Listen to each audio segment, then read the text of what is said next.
Glad to have you here from whatever time zone you're coming in. I'm Ted Iber. I'm talking to you from St. Louis University in St. Louis, Missouri, where I will say it has been an ice bowl for the last week, but today it felt like we didn't have to wear coats and it was like 49 degrees. It felt amazing. So glad to have you here. Hopefully you're all warm. We're excited about tonight's talk. I'm going to go ahead and don the glasses right now so I can see what I'm going to read, which is right here, in case you're wondering. So I am director of the executive director of the St. Louis Literary Award series of programs at St. Louis University. And we're so excited tonight to bring you the fifth of our 9 Campus Read Book Talks focused on the work of our 2023 St. Louis Literary Award recipient, Neil Gaiman.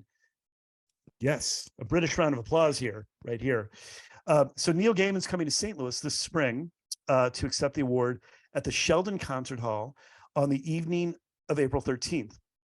And that's going to be at 7 p.m. Central Time. It's going to be live streamed, and it's also going to be an in-person event. He's also, Neil Gaiman's also going to be on the St. Louis University campus at the Bush Student Center the following afternoon at 12 p.m. Central Time. One, possibly both events, will also be moderated by actor John Hamm. Online registration for these events, which will both be in person and live streamed, as I mentioned, will open up on February 10th at 10 a.m. And in case you're wondering, that is in 1 week. Well, it's actually a week from tomorrow, but you might want to get on those registration buttons for either the live stream or the in-person. I think those tickets are going to zip by pretty quickly. So tickets for the award ceremony, which will help cover some of the cost of our many award programs, cost $10. That's only for the award ceremony on Thursday, April 13th. The campus read, the craft talk, the author craft talk is free. If anyone would like to contact the university libraries to request a scholarship to have the ticket fee waived, no questions asked and granted, just give us a call in advance. We'll post the registration page URL and the phone number for the administration office at the Pius Library in the chat. So those of you who are controlling the chat, surprise, if you guys could post that would be great. If not, I can get it up there in a little while. Remember, you're not able to register until the window opens at 10 a.m. Central Time next Friday, but you can at least go to the landing page and check that out. We are limiting 4 tickets to the Literary Awards ceremony. And because we know we're going to have a lot of classes going to the craft talk, that limit is 30 tickets, which I assume that's mostly going to be teachers that are going to be making those kinds of reservations. All right, so that's it for me temporarily. I'm going to turn it over to Ariana. Great, thank you. My name is Ariana, and I am a student worker for the St. Louis Literary Award. So tonight's discussion, led by Dr. Tara Prescott-Johnson, is called A Teen and Teacher Talk, Neil Gaiman's The Graveyard Book. This presentation is a lively and engaging conversation between Naomi Farkas, a high school student in Los Angeles, and Dr. Tara Prescott-Johnson, a lecturer in writing programs at UCLA, about the Graveyard Book and its impact on young and seasoned readers alike. But before we get to the book talk, we do want to mention that we feature many events throughout the year that are free and open to the public under the umbrella of the St. Louis Literary Award series of programs. Shelley, another Literary Award student worker who is working behind the scenes, will post a link to the homepage if you would like to learn more about what we have going on and how you can be involved, and even consider becoming a library associate member of the St. Louis Literary Award programs. We would also like to thank 4 of our sponsors: the St. Louis Community Foundation, Left Bank Books, Caldy's Coffee Roasting Company, and Apotheosis Comics and Lounge. Hi, my name is Emily, and I'm a volunteer with the programs. I'd like to briefly introduce our sponsors. The St. Louis Community Foundation inspires purposeful philanthropy that connects community and donors to build and preserve a more equitable and vibrant region, now and forever, with more than $770 million granted since 1974. Left Bank Books is the oldest and largest independently owned bookstore in St. Louis, and they offer a full line of new and used books, gifts, cards, magazines, toys, and services.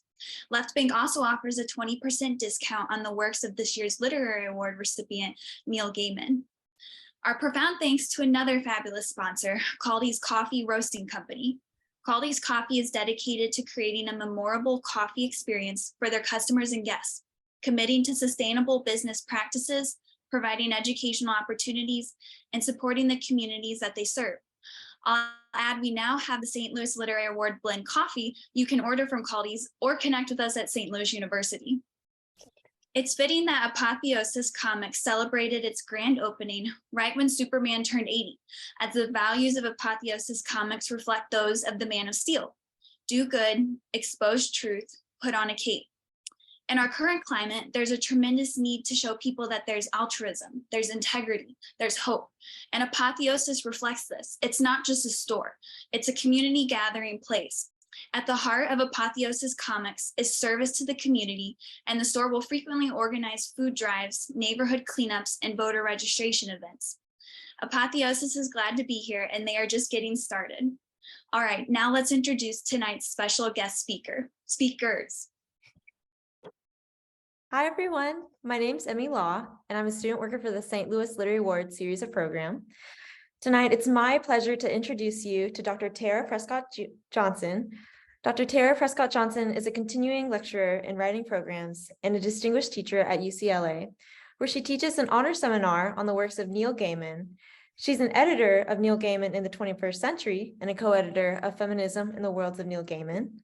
Dr. Prescott-Johnson has also served as a consultant for Neil Gaiman Teaches the Art of Storytelling for Masterclass and wrote Diving into the Ocean for the official program of the National Theater stage adaptation of Gaiman's The Ocean at the End of the Lane. Her TED Talk and UCLA talk, Hike Your Own Hike, is available on YouTube. And if you haven't seen it, it's really cool. It's really fun to watch. So I totally recommend it. Is that me? It is me. Sorry. Okay, I'm back on. Hi, everybody. Okay, so now before we introduce the flesh and blood versions of Naomi and Tara, let's go first to a little film.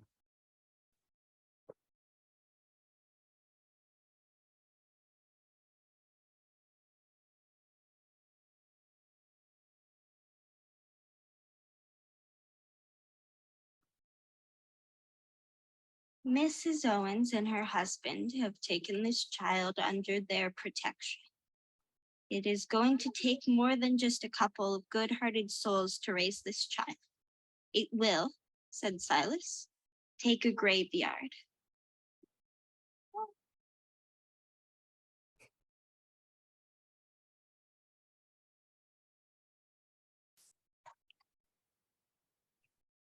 So here we are in the Hollywood Forever Cemetery, ready to talk about the graveyard book. I'm Naomi Farkas, pronouns she, they, and I'm a student in high school in 10th grade currently. And I love reading and I love cemeteries and graveyards. I lived next to a cemetery for a year. And in a time with a lot of stress and anxiety, it was wonderful to have such a peaceful and beautiful place to retreat to. And that and this book mean a lot to me. I've, read it when I was a younger kid, and I continue to revisit it even all these years later. Can I see your copy? It looks very loved and read, as many of Gaiman's books tend to look. Yeah, yes. How does it certainly feel mine. to revisit the story that you've read before? I think that even, you really see Bod go through all these stages and all these ages. But I mean, Gaiman never talks down to his audience, even when his books might be more for kids or for like a general audience, which I always really appreciated. And I find, a lot of the stories and themes are kind of universal and multi-generational, the characters and the setting are still as delightfully gothic and wonderful as I first read it.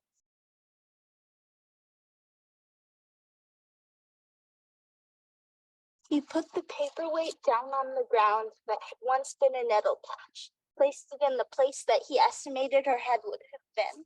Pausing only to look at his handiwork for a moment, he went through the railings and made his way, rather less gingerly, back up the hill. Not bad, said a pert voice from the potter's field behind him. Not bad at all. But when he turned to look, there was no one there.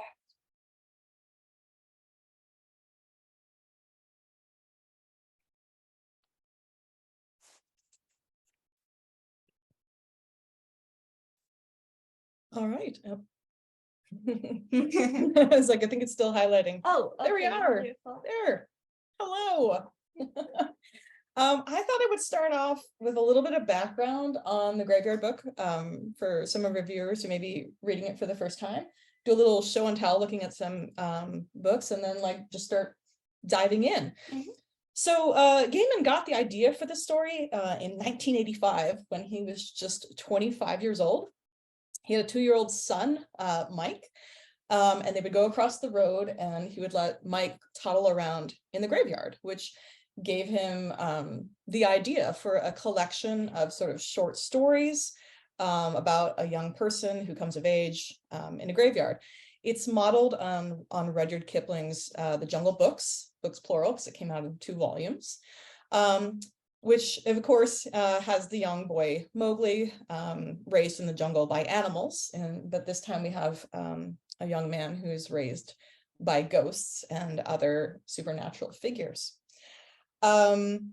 He spent a long time thinking about the story before actually settling down to write it, because when he first got this idea, this was pre-Sandman, and he has given interviews and talked about how it was a better idea, he felt, than he was a writer at that point. So he wanted to wait until he felt strong enough as a writer to write it. And so it was after he published Coraline in 2003, when he was visiting another graveyard and decided to tackle this story that he'd been thinking about for such a long time.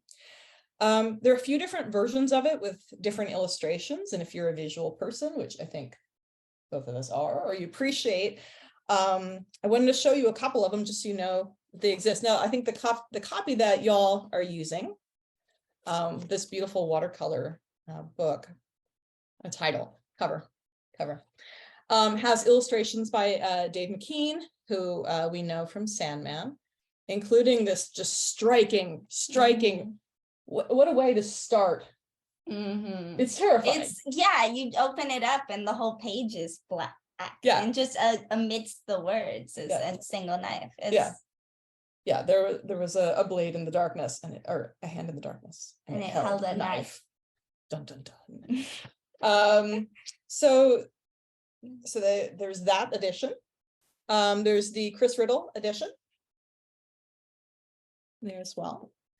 Let's look at the same first page just for well, here actually the first illustration we get is the man Jack paused on the landing, but let's look at the knife illustration for this one. Oh, this one doesn't. Okay, so your experience of the story can really change depending on which edition you have. There is also a graphic novel adaptation by P. Craig Russell, who I really want to give a shout out to, because P. Craig Russell will be doing one of the talks on March 30th. So you definitely should come back and view that one. This is a 2-volume collection. I know this isn't perfect, but there you get a sense. Really, really beautiful artwork. I actually prefer to read it without the full illustrations, mainly because of Silas. I think you don't know exactly who or what Silas is. There's little hints. Do you remember this in the story? When did you figure out? Here's the thing. I may be a bad Graveyard Book fan, because my first introduction actually was with the graphic novels. Oh, wait, did you borrow it from me? I think I did. Yeah. I think I borrowed it from you. This was when I was like, I feel like 9 or 10. And I so, I kind of, I get what you're, I feel like it's funny because, afterwards I read the novel version, and actually the kind of subtle hints to his nature were confusing to me because I already knew. So it was like, oh, okay, sure, you can hint at being immortal. That's not really, I get it, but so it does really change I feel like the art in the graphic novel versions is stunning, but also I think the way that Neil Gaiman writes certain things, it's really evocative just to read it and have the partial illustrations as well. Yeah, I absolutely agree. He's well known for holding back details. So it's not surprising, like we get little things about Silas. He only goes out at night. He doesn't belong to the living or the dead. And then it gets on more on the nose later in the story. We find out he sleeps in a small box with earth from his home. He doesn't eat food. He doesn't eat food. He doesn't have a reflection. So it's kind of fun as a reader to like get all the hints and be like, oh. Whereas with a visual medium, like if it was adapted for the screen, which it was optioned, I believe, by Disney at some point. I'm not sure where it is now. Where they would have to sort of reveal some of that stuff as soon as you see the character. But when you're reading in the book, there's breadcrumbs, but it's up to you to pick them up. I also feel like, I will say, like with the character of the Slayer too, it was like it was very different between, and I really did enjoy the graphic novel depictions of the Slayer, especially because Gaiman really only ever describes them at the very end. In this very evocative scene, and I thought that scene was illustrated beautifully in the books. But also when the Slayer is introduced for the first time, it's more voice, and it's the way that it exists in the world, it's not really there, so it's kind of hard to fully get that just by reading the graphic novel. It puts us in Scarlett's point of view, because Scarlett can't see the Slayer either. So of course Bod can, because he has that. But while we're talking about these, I also have to share the Neil Gaiman coloring book, which I did not know it's that so existed. much fun. I don't let myself color it because I photocopy it to give to my students. But I do want to show it also has the illustration of that first page again, in case you really needed color blood on a knife. This is the book for you. Lots of black marker there. Yes, lots of black marker.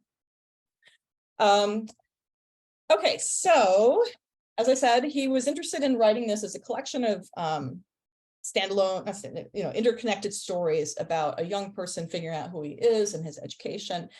And the first chapter he wrote became The Witch's Headstone. And we have our paperweight version of that tonight. As featured yeah, in the it's hard video. to see. Wait. And there's a really good illustration There's a of it really as well. good illustration of this one in the book. But I thought we should talk about the witch and the witch's headstone as a starting place. Oh, there you go. We tried to recreate this in the little film. Yes. I don't know how well that came across, but so the witch is Liza Hempstock. Those of you who came to hear my Stardust talk, that name may ring a bell. Those of you who may be reading The Ocean at the End of the Lane, that may ring a bell. The Hempstocks are a magical family who show up in different in, I guess, the Gaiman verse, if we're going to call it that. And for me, partly what's so lovely about Liza is it's so clear to us that she likes Bod, that he's growing on her. And that maybe by the end she's sweet on him and he's totally clueless. yeah. And by the time he'd be old enough to figure that out, or even to reciprocate that feeling, if it could be, he can't see her anymore. He can't see her anymore. It is very sad. Liza was always my favorite growing up. I think that. Although that tracks. That tracks. I did have a mini crush on her when I read it the first time, I remember. So it was like, Bod, get it together. Get it together. But I mean, her whole being very jealous of Scarlett is cute. I don't know. Yeah, I mean, she's a very fascinating character. So she's buried in a potter's field. Do you know what that is? I mean, vaguely, yeah, I believe so. It's, unconsecrated ground, where those deemed unworthy by like the church are buried. Right. So it links to the story begins with, I believe, an epigraph. Traditional nursery rhyme: rattle his bones over the stones, it's only a pauper who nobody owns. And this was, sort of a snippet from a longer piece. It comes up in a poem called The Pauper's Drive, which is kind of all about the fear of a pauper's burial. of being buried in unconsecrated ground, which is where you put people outside of the faith, where you put suicides. And so in a way, even in this book really targeted for young people, Gaiman's kind of introducing some of the hypocrisy of of a religion that doesn't allow certain types of people to be buried in certain types of places. And of course, Bod instantly doesn't believe in this and wants to rectify the wrong however he can. Just so incredibly sweet to her. Mm-hmm. I will say just one thing that that rhyme epigraph made me realize is that the character Nobody Owens, it's very much but yeah, and also kind of an idea of he also isn't really fully, he doesn't have a name in the traditional sense that a lot of people do. He's kind of this half between living and dead, which I find interesting. But yeah, I think one of the things that is talked about in the book is kind of that the graveyard has this little hierarchy where certain ghosts have instated themselves to be the rulers and stuff, and it's kind of a silly thing, where because death is the great equalizer and all, but even still, I think some of the spirits have kind of recreated the kind of society they saw when they were alive. Mm-hmm. And then you end up with all the different hierarchies from all the different time periods competing at the same time. But it takes Mr. and Mrs. Owens to be like, this is what we must do, this is what is right, and the lady on the gray being like, y'all need charity. I do that. Yep. In our sort of collection of representations of death. I was about to mention that. Oh, go for it then. No, I was just gonna say, I always find it fascinating, all the different representations of death in Gaiman's work. I like to imagine them in a room together. I think that would be very interesting. But we know that the lady on the gray would just ride in, or maybe they would make a big grand entrance and then just kind of chill, I feel like. Or dance the macrobay. Of course. All right, so let me switch gears to talk about education. So the quote that we had is that Silas says it will take a graveyard, which is a nice little joke with it'll take a village in order to raise a child. And it made me think a little bit about modern families who don't necessarily have that support or have to create that support. Was one of the things I was thinking about. And also, let's talk about school. I'm thinking you have some thoughts. Oh, I definitely have some thoughts, seeing as I just came from it. Yeah. Just in general. Well, so Bod has several mentors or teachers, right? Some that he loves and treat him almost like a child, like their child. And then there's Miss Lupescu, who, makes terrible food, which actually I think it sounds like borscht. It sounds like Russian food. But anyway, she's vaguely Slavic. Yeah, I think it's a good way of describing it.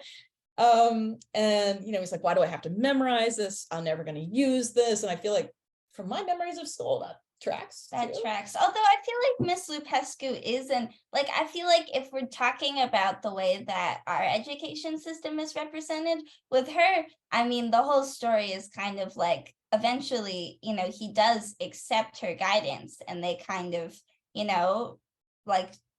she becomes kind of an aunt to him, a little mentor figure. And we get throughout the book little kind of mentions of her visiting him in future summers, taking him out to I don't know, see a game, because he can't really leave the graveyard otherwise. And I feel like for me, at least, the chapter that more so explores that is the one chapter where he does go to school. There is a lot of, I do think, as someone, when I started my schooling career, I really loved learning. I was excited. I was a fool. I don't know if I believe that. No, I like to say I love learning, not so much school, at least, elementary through high school. It's kind of taken a lot of the joy of that away. I think, that one is more so focused on kind of social hierarchy. you know, Owen's kind of this like floater kind of kid, kind of this ghost who kind of sits in the back of classrooms and turns in strange history assignments, but Beautiful calligraphy. yes, which I certainly couldn't do. My handwriting is awful, but I think, I mean, we explore, and I think there is more critique of education like throughout the ghosts. Like the ghosts who teach him, you know, they are well-meaning, and some of the information is helpful, but also there's kind of tongue-in-cheek, like he's learning about like the humors and this kind of out-of-date information that might be kind of limiting. Like I can only imagine him going into like the world at large, just getting sick and being like, I need leeches. Yes. But on the other side, he is actually able to talk to historical figures who were there witnessing history. And there's a great moment where it says to like the history teacher, like, well, I understand what you're talking about, but you know, it's wrong. Yeah, like these are strange facts. Yes. And you know, when he insists that it's true. Because he's been able to talk to actual people who were there. So in a strange way, the education he gets in the graveyard, at least from the like second order, I guess, ghosts, is less useful than what he gets from Silas, from Miss Peskin, and then when he goes to sort of real school. I think it's all kind of a mixture of that. Like they all teach him different things in different ways. You know, some good, some bad. And I think just kind of exploring that sort of patchwork of knowledge is really fascinating to me. There are many parts of this book that are heartbreaking, but like there's like the good heartbreaking, like I'm enjoying this and sobbing kind of heartbreaking.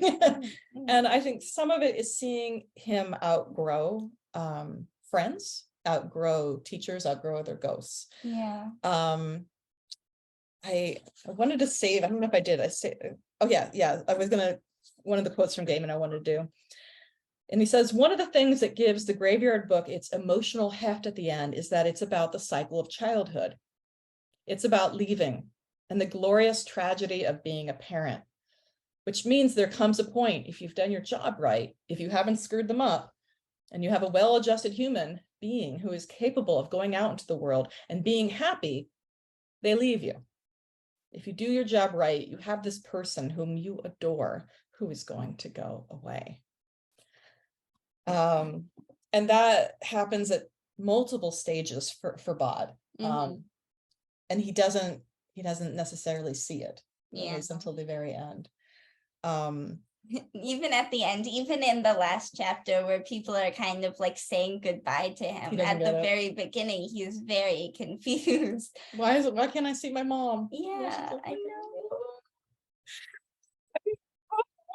There's going to be heartbreak because, you know, his family gets killed off in the first few pages. And it's kind of all about getting older in a world where like the people you love are kind of staying the same.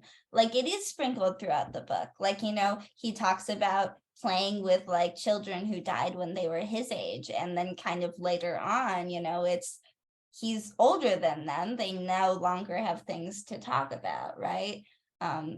Because he's grown up and they haven't. And, you know, that is a little heartbreaking in its own way, I feel like. But I do also feel like it's kind of a microcosm of like the feeling of watching. And I've never had a kid. I've only experienced it from the kid's perspective. But I think growing up is really heartbreaking, but also kind of universal. You know, everyone experiences it at some point, hopefully. You know, I mean, yeah. I have two children. One the age of Bod when he toddles into the graveyard and made his debut in the little video today. Yeah, a little cameo. And it was interesting. I've read this book many times, but reading it this past weekend again just made me start bawling. Just the idea, like when the mother ghost, you know, appears and she's flickering and freaking out and just like, please, he's trying to kill my son. I'm like, I can't handle this book. And I think is one of those books you can read at different times of your life, and different parts of it speak to you. Another, I'm just like pulling so many Gaiman quotes out of my head because there's so many good ones, but he talks about writing for children, and mentions that when he was young, there were some books he would read about young protagonists that just felt so false to him, and he'd be like, you were a kid once, like, why don't you remember? But I think his books remember somehow, and I don't know how to, No, I know exactly what you mean. I mean, it's something people point out a lot with Coraline, who's like of an indefinite age, but kind of like really strikes a chord for so many different stages of childhood. It's something I feel a lot with Bod. And first of all, the way people write child characters is very strange. Either they're like cartoonishly childish, or they're like tiny adults. yes, Which is weird. And I think, there is something about the way Gaiman writes children. I think it's been a weird fear of mine that when I get older, I'm gonna like forget how it is, because childhood is really this kind of, I mean, people talk it up as a time of a lot of imagination. And while I think that's true, it's also a time where you can't really fully communicate your needs and your ideas, and the world doesn't really take you seriously. But also, you see yourself as a little adult. I think there's kind of that balance that you have to strike that doesn't feel like, patronizing when writing children, but also like realistic. And I don't know what it is. Maybe it's just the way that we're really invited into the worlds of his kids' characters. Like, we see it through their eyes. We see their frames of thought. And even though we don't necessarily like, maybe as older people, we might know better, but we understand because, we were in that spot too, right?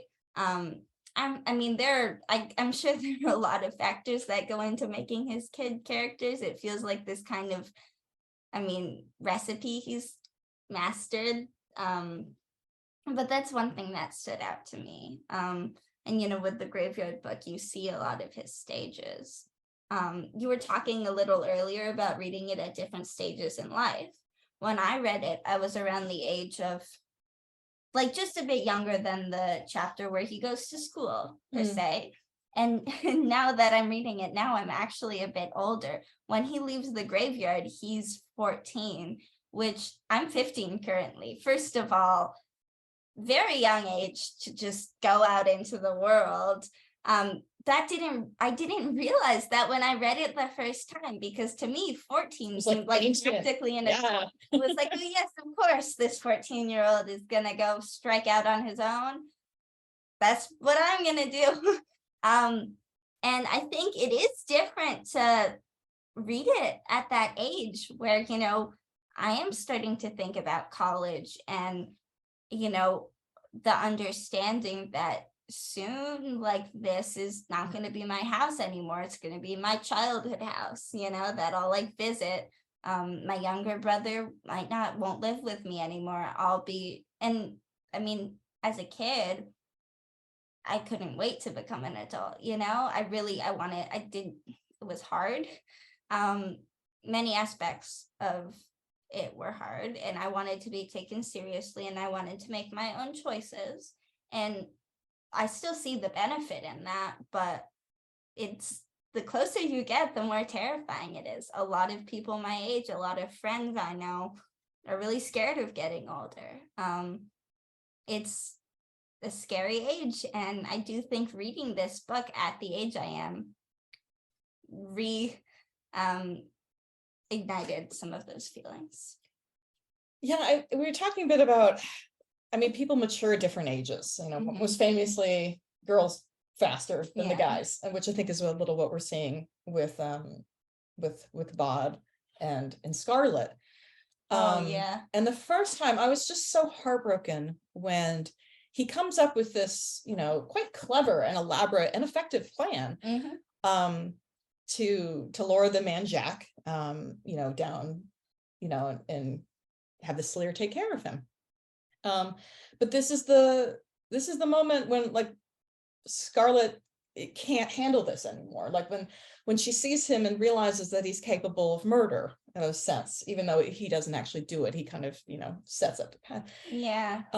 And she can't reconcile that with the best friend, the imaginary friend. I love the scene where she says, like, I don't care if you're imaginary. The first few times I read it, it was just so heartbreaking. I was like, oh, it's because he has done this super adult thing. And she's not there, she can't handle it. But when I reread it this weekend, I was like, oh, she's also really angry because she feels like she's been used as bait. Yeah. Which is also kind of true, even if he hadn't meant it that way. But it's just so sad because he has so few friends that are living. I know, it is really sad because he doesn't fully, he's grown up around death. He doesn't really fully understand why, like, she's disturbed and slightly traumatized by everything she's seen. He just, is happy to meet back with his old friends. And it is very sad to kind of see. And, the thing I like about this chapter is I think it's really easy. It would be really easy to see this chapter as kind of a like Scarlett, like not, and she doesn't fully understand it from his perspective. I think reading the book, you empathize more with Bod than you do with her. But I mean, I think the book is really sympathetic to her perspective. You can't really fault her for being pretty disturbed that her friend just basically sentenced a guy to his like eternal turmoil and then rotting away in a crypt. And also, I mean, she didn't see what happened to the other guys, but Ghoulgate, they're going to be eaten one way or another. The guy at the bottom of the pit with a broken ankle. That's also not fun. No, that sounds like a long, painful death. There was, I mean, they try to be like, oh, someone will find him. But it's like, oh, no, but they also talk about it being the end of all Jacks. So I suppose the implication was that he's going to die in a ditch with a broken ankle. Yeah. And Scarlett is a character. Like she's an interesting character. We don't get as much time with her, but she's got her own stuff going on. She's just moved back.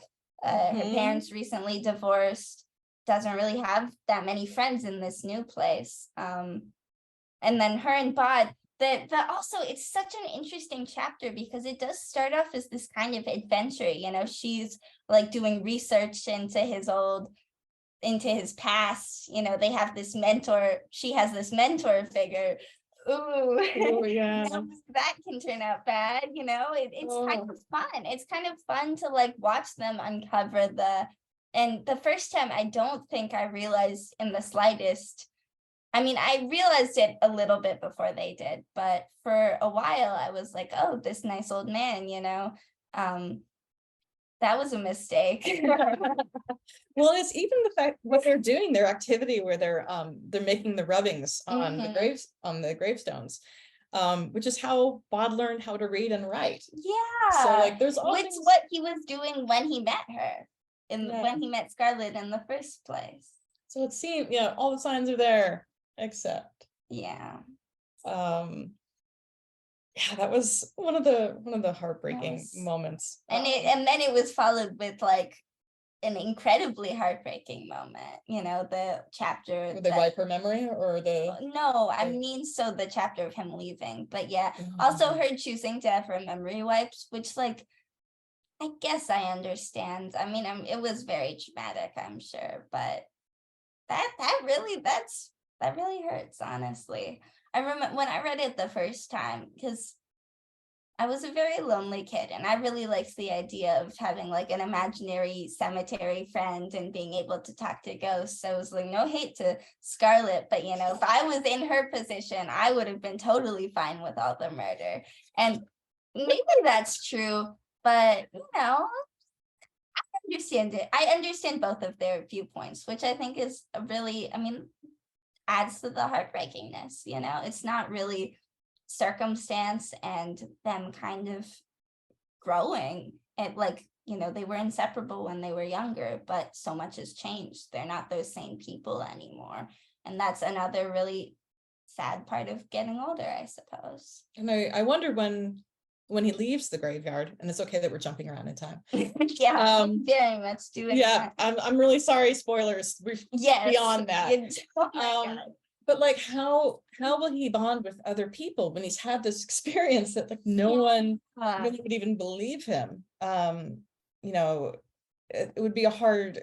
I'm trying to imagine like, you know, freshman year of college, and you've got, you know, 2, or if you're at UCLA, you're in a triple, 3 people, and you know, you're like, oh, where did you go to school? You know, that sort of thing. Like, how is he going to find common ground? Graveyard. Yes. Yeah.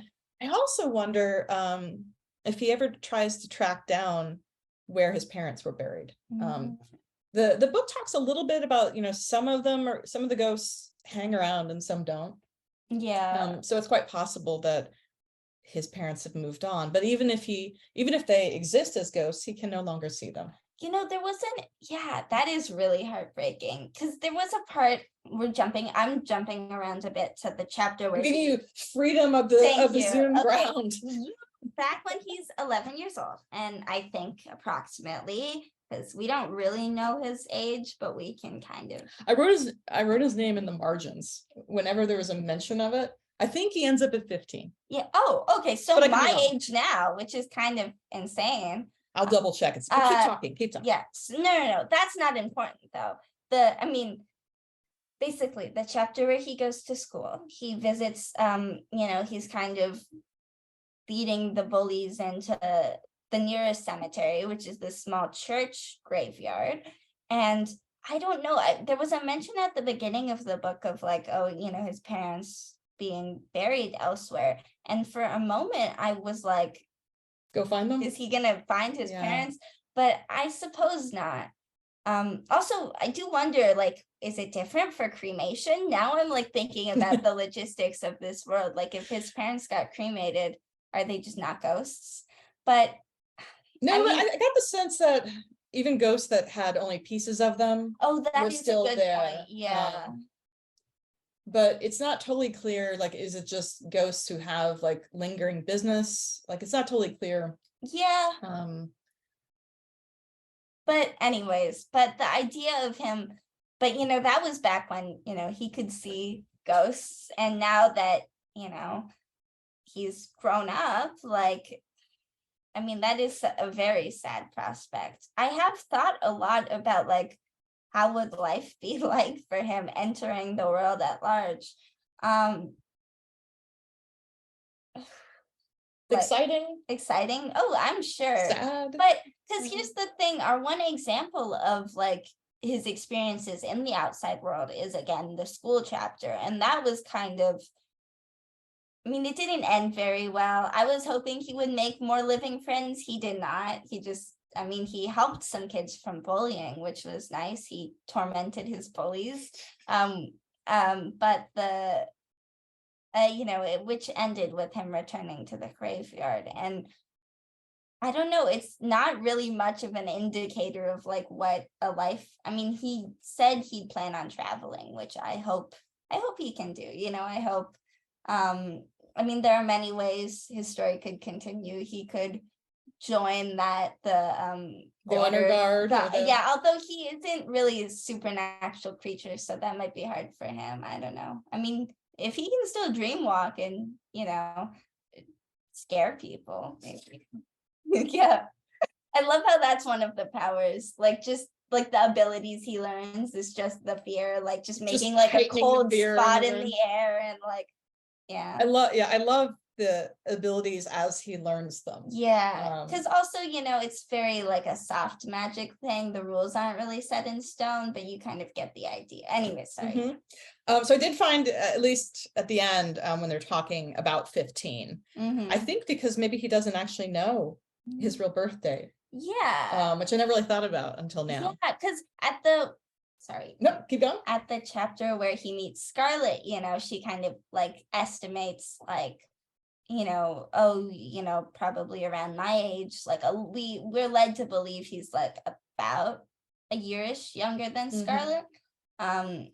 And we get indicators of his age, and then we get in the previous chapter, so I guess then he was 14. In the chapter where he reunited with Scarlett, we know she was 15, but we really don't know his exact birthday, which is kind of interesting. Or his name. We get his surname. Well, his name is Bod. Yes, yeah, thank you. It is. But I kind of love, like, he has, he wants to know these pieces, and then by the time when he's close enough to perhaps being able to find it, he realizes he doesn't need it anymore because he's figured out who he is. Yeah. And he even has the driver's license, right, to prove it. they furnish him with identification that has that name. That has his, or like a passport with nobody owns. So on the same page I'm looking at, if y'all have got the a same birth certificate, like what would that say? well, I feel like that would ruin so much if we saw it. No, but like, do they make a fake birth certificate for him? Oh, I'm sure. Sure, they're very meticulous. But like, anyways. All right, so I sorry. just ran across, you could, that would be a fun game, which would be just pick a random page and see what you wrote on it. But on this one I found, you're always you, and that don't change, and you're always changing, and there's nothing you can do about it. Like the one constant is change itself. And then I just have, this is so sad. Yeah, my thoughts exactly. So sad, little crying face all over it. Oh my gosh, it's just, all right, I get all choked up, so I'm gonna move away from that. Let's talk a bit about, okay, we mentioned Scarlett, who was it Glasgow? Is that where she was when they moved? I think Scotland somewhere, so yeah. And you had mentioned living next to a graveyard for a year, and I happen to know the backstory. Yes. But I wonder if you just want to share, because the pandemic just turned everything upside down for lots of people in lots of different ways, and certainly young people with the schools being shut down or closed or moved on Zoom and all this stuff that has happened. But I wonder if you could talk a little bit about what particular path that ended up next to this graveyard.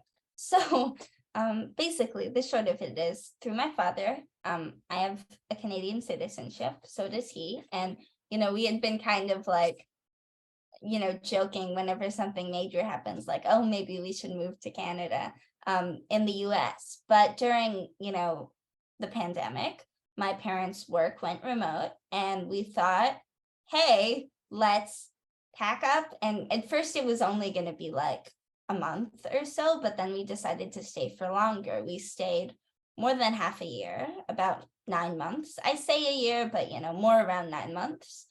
We lived on Victoria Island, this town on Vancouver Island, this town called Victoria. I was going to mix them up. Very beautiful place next to the ocean. And we lived right next to a graveyard, a really beautiful graveyard, the Ross Bay Cemetery, just like a few houses down from our house that we stayed at. And I loved cemeteries. I little Gothic kid. I mean, this was only like 2 years ago now, so it's a long 2 years. It's a long 2 years. Anyways, feels just like yesterday. There were a lot of deer there, by the way. I have some stunning pictures, but that's neither here nor there. And yeah, I do like. Anyways, I had the opportunity to, it was on an island. It was much smaller. There were really not any COVID rates when we went. I had the opportunity to kind of attend this like hybrid in-person / online schooling, where a lot of my peers were online, which was really nice. Although, I was in a completely new place, a new country, although, it was close enough to the border. It was like, it's Canada, it's close enough. But, I've moved around schools a lot, and it's always hard, and I've always had trouble making friends. So, it, first of all, could really empathize with Scarlett in her case. when, uprooting, having no friends. And I could also empathize with Bod, because honestly, for those 9 months, I felt as if I didn't really have any friends except the cemetery. The cemetery was always there. I would spend a lot of time just like reading and sitting there silently. And, brought me a lot closer to the book, I suppose.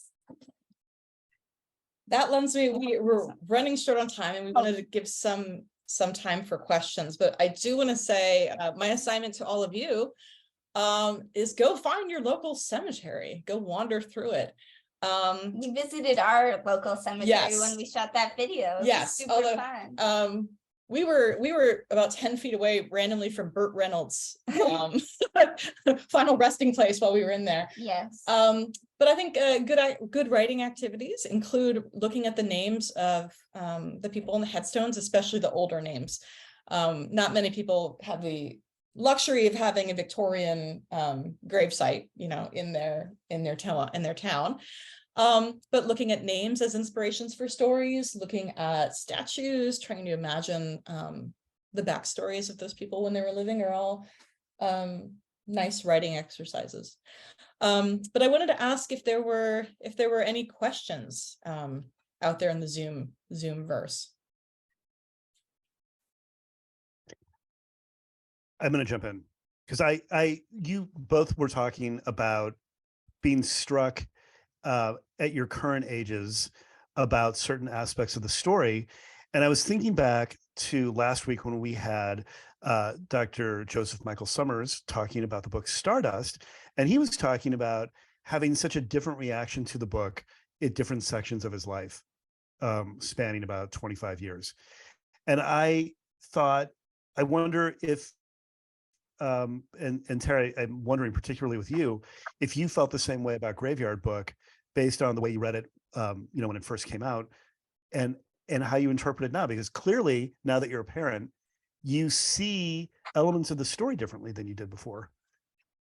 Yeah, I mean, there's the part where it mentions like there never was a boy to be so troublesome to his parents that, loved exploring and loved this and that. Because I have a little boy like that, who also has a mop of blonde hair and whose name is Owen. And the thought of not being able to see the rest of his life, and the thought of him just like being completely at the mercy of, it's just, it's too hard. Or him leaving. It's one thing, it's gonna be hard enough when they go to college, but the idea that they'll never be able to see you again, it's just so sad. Yeah, I thought that had really resonated with me last week, and I was struck by it this week as well when you were talking. I love this format, by the way. We have not done this before, and it just makes so much sense to me. Yeah, you totally rocked it, both of you. It's just fascinating to me. Before I ask anything else, I'm going to open it back up. Any questions from any viewers here? You know how many moments I've had like this in the classroom where I said, okay, anybody questions? I'm like, okay. So one of the other things about Gaiman, and again, you can both respond to this, because I've noticed it in so much of his writing, if it connects to, like myth or fairy tale, that he uses characters that are familiar on some level, that like we feel like we know these people, like the vampire character of Silas, or Miss Lusenko. I just messed her name up, didn't I? As more of a werewolf. But yeah, thank you. So you recognize elements from older stories of vampires and werewolves, and yet there's also these quirky attributes that he gives to them that are different. And that's something that I personally love in his writing. It always takes you to there's a left turn when you think you know where it's going. And I know you guys know his work better than I do, but is that something that you note as well? I would say so. If you really love that, Norse mythology is the place to go, because it's just so weird. You think what you're going to get is a version of translating the Poetic Edda and the prose Edda into English. But that's not what that is. You read it and like it's 100%. There's Gaiman's voice on top of, you know, the stories that were told from fragments. One thing I will mention, so as a source text, the Jungle Book has a lot of problems, right? Imperialism, colonialism. And one of the nice things about taking it as a frame tale is he can drop off all that stuff. So he can pick the parts of the story that he likes, and he can leave off the parts that just don't age well or are super problematic. But even if you haven't read the Jungle Book or haven't seen the Disney version, you can still totally enjoy the story, which I think that's what I really like about his stuff. You don't need to have all the background, but if you do have any of it, it has like extra resonance. Yeah, I mean, when I read the Graveyard Book for the first time, I had never seen or read the Jungle Book.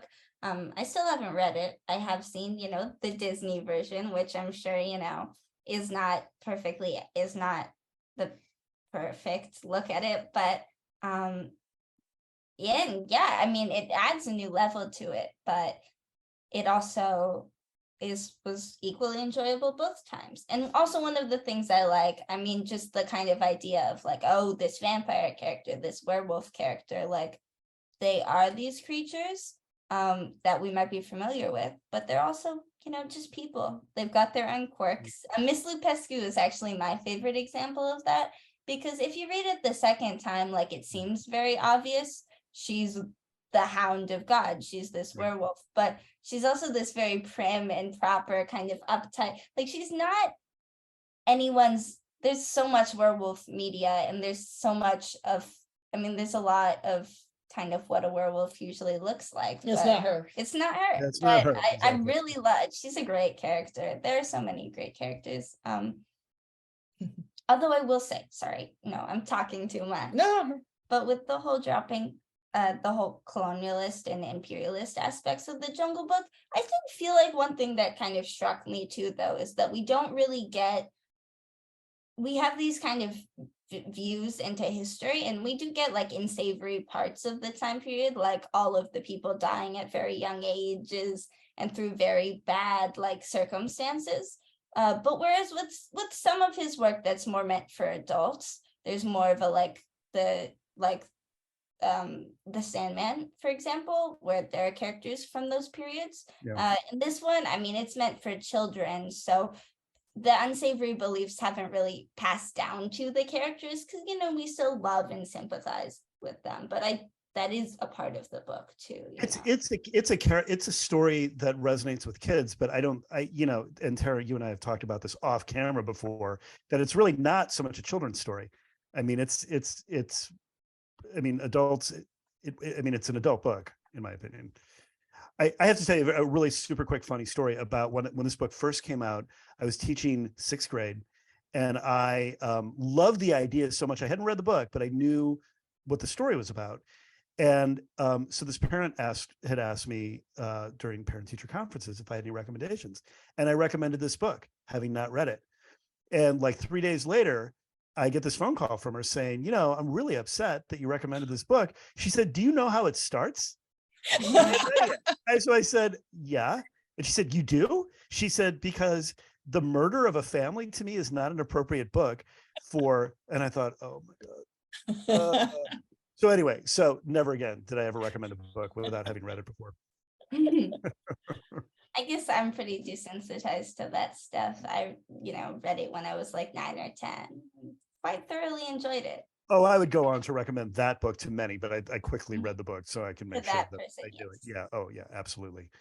And I just will also say that you had mentioned the Norse mythology series, and I'll just put in a plug for P. Craig Russell, who is one of the illustrators, and he's a phenomenal illustrator, and he's going to be one of our guest speakers on March 30th, and that'll be a Q&A. So that's an opportunity for people to ask him questions throughout the whole range of his career, not just related to his work with Neil Gaiman. I mean, we'll focus on that mostly, but he's got an incredibly long and varied career. So that'll be a lot of fun. All right. Well, I want to thank both of you so much. Those of you who are in on the in the audience, you know that you've got Tara's contact information. You've got my contact information. So if you've got additional questions, you can reach out.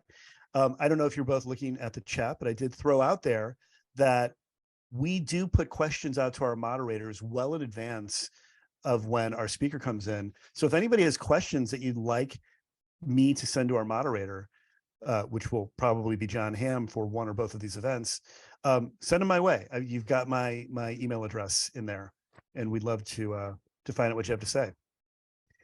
And if I can read this prepared text before officially thanking both of you, I want to thank everybody for coming tonight.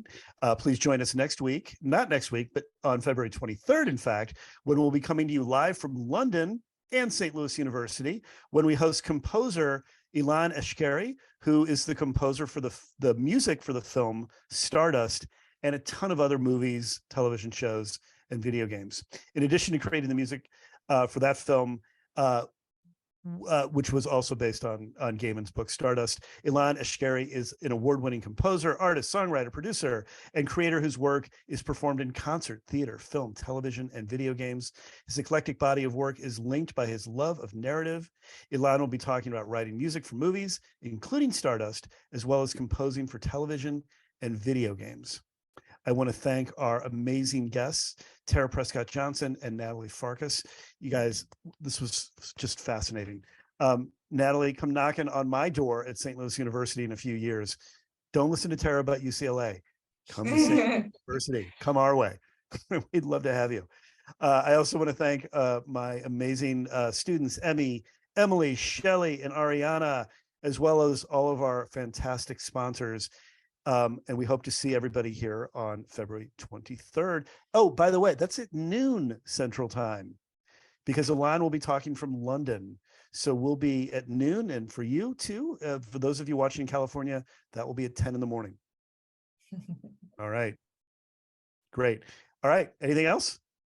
Oh, thank you to Chris Angel, who did the cinematography and editing in the Hollywood Forever Cemetery with us.